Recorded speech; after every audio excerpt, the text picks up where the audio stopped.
Kia ora guys, welcome to Henchi's Take number 1. So in this episode, I'm going to be interviewing Ceiza James. He's a rugby league player that I've had a little bit to do with and has progressed through all of the different sorts of pathways. Why I've started this is because I really want to highlight people who have been on the pathways and the struggles that they've gone through, whether that's turned out good or bad and why they've done what they've done. And also showing people out there that you can make it no matter where you are.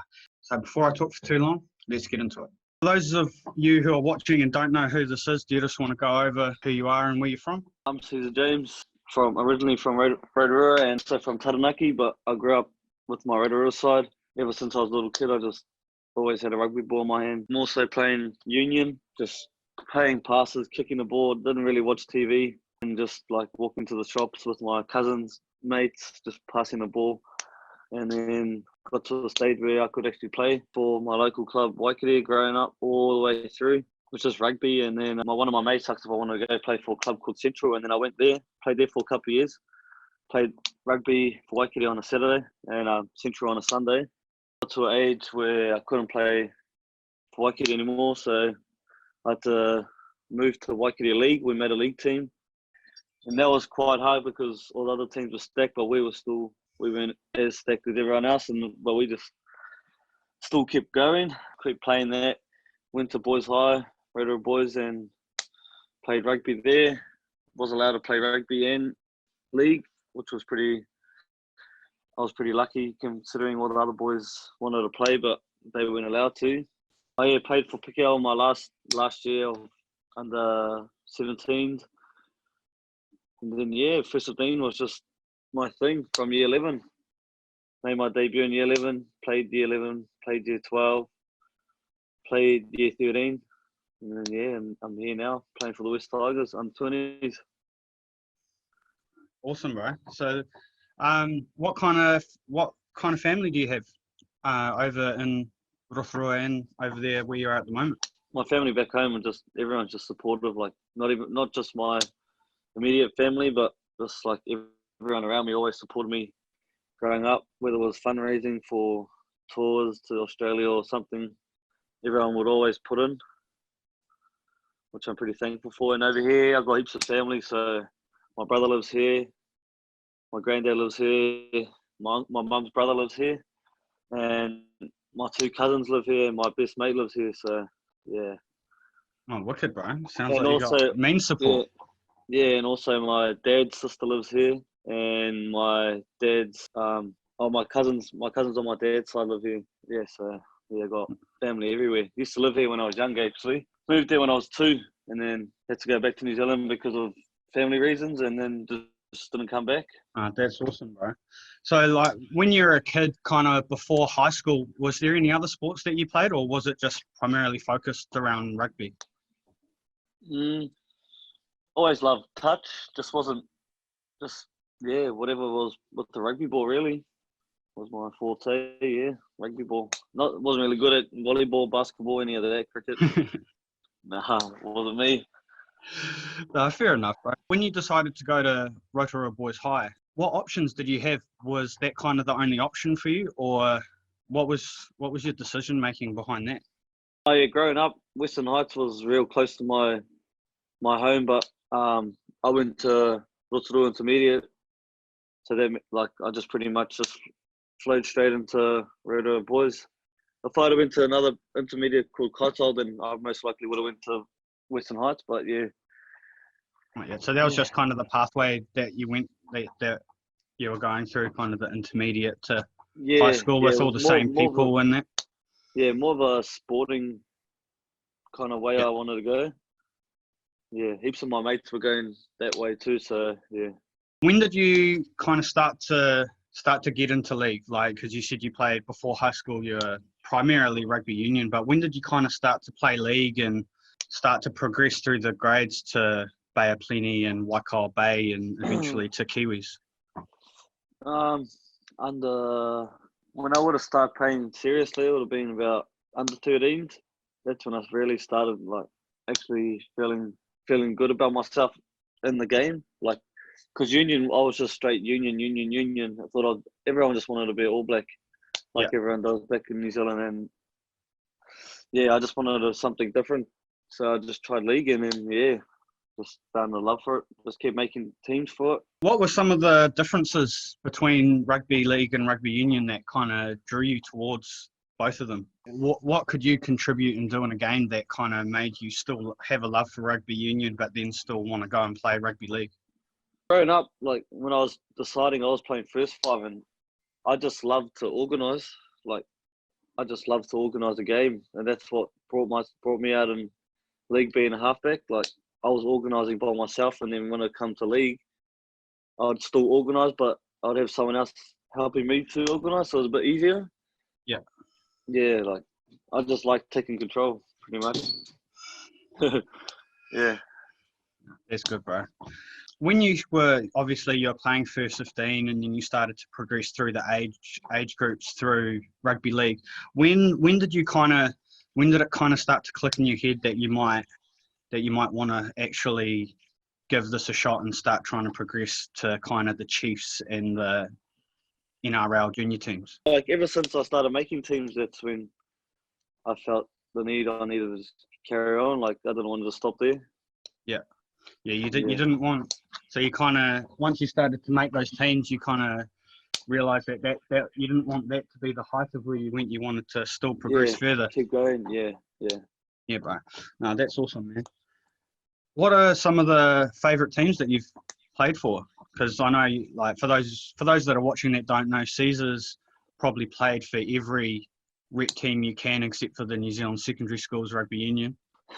Within the system, you know, you've played for Bay of Plenty, Waikawa Bay, Kiwis, TDP, Central. You've played Rugby Union, First 15, Chiefs under 18s.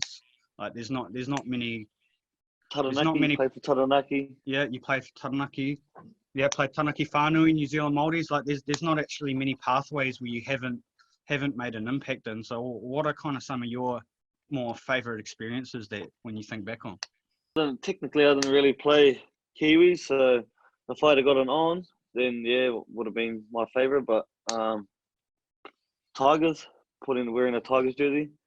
Yeah. Yeah, and Chiefs for sure. Oh, and also playing like club footy, like at an older age, actually wearing my club jersey properly. Yeah, probably a good one. Playing for the top sides at your club. I don't reckon I could pick one, eh? That's all good, bro. Yeah, because there's a few moments in my career that I kind of look back on, which is, you know, the first time I kind of wore a jersey. You know, like the first time I stepped onto the field with the men's premier team, and then the first time I got to wear the Taranaki jersey, and first time I got to wear an NRL club's jersey actually in a game, not just on the training field. You know, those are kind of things that I look back on now, and I'm kind of like, wow, like that kind of had a big impact. So obviously, you know, we've gone over all the teams that you were a part of. When did you kind of start getting approached for like agents and opportunities within other teams outside of your region? It would have been Māoris in Hawera was the first time I actually got approached I was playing for Bay Māoris there, and it was playing pretty good, and then I just got approached from my agent. Yeah. Was that under 15s? Yeah, under 15s, but I was a year young. Oh yeah, wow. Yeah. Man, yeah, that was the first tournament where I actually got to go and see a lot of you boys when I was first started to get involved. Yeah. And no, that's awesome. I didn't actually realise that was first time you got seen. So that's wicked. Yeah, that was the first time. Yeah. You know, with the agent, obviously that opens up a whole bunch of other opportunities with clubs and all of that. Because you haven't had kind of, you know, what people would call the typical contract system where you just get scouted from a club at a young age on a long-term deal and they develop you. You've kind of, you know, had to really take your opportunities where you have and, you know, navigate that pathway. So what are some of the opportunities that have come up that, you know, have kind of shaped how you've moved forward? Just been like, I've been like missed out on heaps of teams. Like I've made heaps, but I've missed out on like heaps that no one knows about. Yeah. And like back then, like growing up, like end of under 15, start of under 17s, I was pretty much just blaming like other people when I should have been blaming myself. That's probably one of the biggest things. Like why I didn't get picked up with all those other boys. Like my skill set was there, but just mentally wasn't there. Yeah, which is the reason I reckon I didn't get picked up early. Yeah. Yeah. You didn't let that set your path. You just kind of learnt from that and moved forward. Yeah. And, you know, that's something that I think a lot of guys in your position don't actually think about, is that if you outwork and you learn from your mistakes, you can actually progress past those guys that were ahead of you. Yeah, that's what made me grow. Yeah, bro. That's what made me grow. So that's a really big thing there. For those of you who don't know, Ceiza was a part of Tanuki Whanui when I was a part of them, and seeing how you've come from Hawara to when you're involved with Tanuki Whanui and where you are now, it's really good hearing how you look back on those experiences and learning forward. Yeah. And no, that's awesome, bro. What are you doing at the moment? How's everything going with the Wests Tigers? The season got cut short. Coming over November last year, came over here with, I could say, a big name. Just coming from New Zealand, having articles and everything and stuff like that, talking about me, and like coming over, thinking I was on top of the world. Coming over here and then get gears and everything, turn up to a training at a Wests Tigers field and just thinking, yeah, I'm on top of the world. I was signed, they haven't even seen me play, and then just one big thing I reckon is just coming from over there, you can just get schooled easy coming over here. That's probably the main thing. Like, everyone's just as good. Yeah. Yeah. That's something that I'd like to bring up, is that when you're looking from the outside in, kind of from New Zealand, you see someone like yourself get an opportunity over there, and then you get, you know, articles written about you. Everyone's like, oh my God, he's the next big thing. Like, you've got to watch out for him. And then when you actually step out into that Wests Tigers system, you're just another player. Yeah. You actually have to earn your spot within that. So, and I think that's a really good point that you brought up. Yeah, I think that's what happens to heaps of people when they come over. No matter how good you are, everyone's just as good over here. They all work way harder than we do back over here too, than we do back home. Yeah, bro, I had a little bit of an experience of that myself. When I went over, I was 18. They were looking at me for Queensland Cup for one team, and I went to the trial for the under-20s. They're like, I will give you a run in the under-20s. And, you know, I bought into a little bit of that hype, and I ended up playing so badly they didn't want me at the club at all. So I had to find a new club. But, you know, from there, I ended up earning a spot in the Queensland Cup squad. But that's kind of, you know, that was a big reality check that I don't think many people can recover from. So that you can be able to identify that and then move on from that is really good, really positive. But what are you up to now? Has the New South Wales Rugby League been in touch with you guys to let you know what's going on, or? Yeah, no, we're done for the whole year. You're done? Yeah. If footy does get back up and running, is there any like local clubs you can play for, or any? Yeah, I'll be playing locally. How are you doing with your training and your off the field at the moment, being stuck at home and not being around the boys?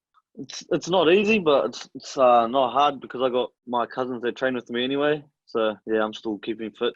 That's the way, bro. That's the way. You wouldn't believe how many players are messaging me asking for opportunities, and they haven't trained for 4 weeks. They haven't even done a 3-month preseason and then had 4 weeks off. They're just straight not training. Yeah. So it's good that you're keeping back up with that, man. For everyone watching, I'll put up a few of your highlights so they can see how you're playing. How are you finding the balance between working and still being able to keep training? Oh, it's easy, bro. I reckon. I find it quite easy, to be honest, because like at school at Boys High, first 15, you just school all day, and then straight after school was just training, so I was quite used to it. Do you think that, you know, keeping to that routine at high school and actually showing up for school kind of helped with that transition? Yeah. Don't get me wrong, I missed days of school, but still got me used to it. Thank you for jumping on with me, bro. And it's really good. Bro. It's really good to actually talk to you, not just over text. Yeah. Is there anything else you want to kind of say to the viewers? Where can we find you on social medias if we want to follow your journey? My Instagram is Ceiza.James. My Facebook name is just the same. Not nothing exciting on my social media, bro. That's all good, bro. So yeah, thank you for jumping on, man, and definitely keen to catch up again soon. Show you some movement. Yeah, of course, bro.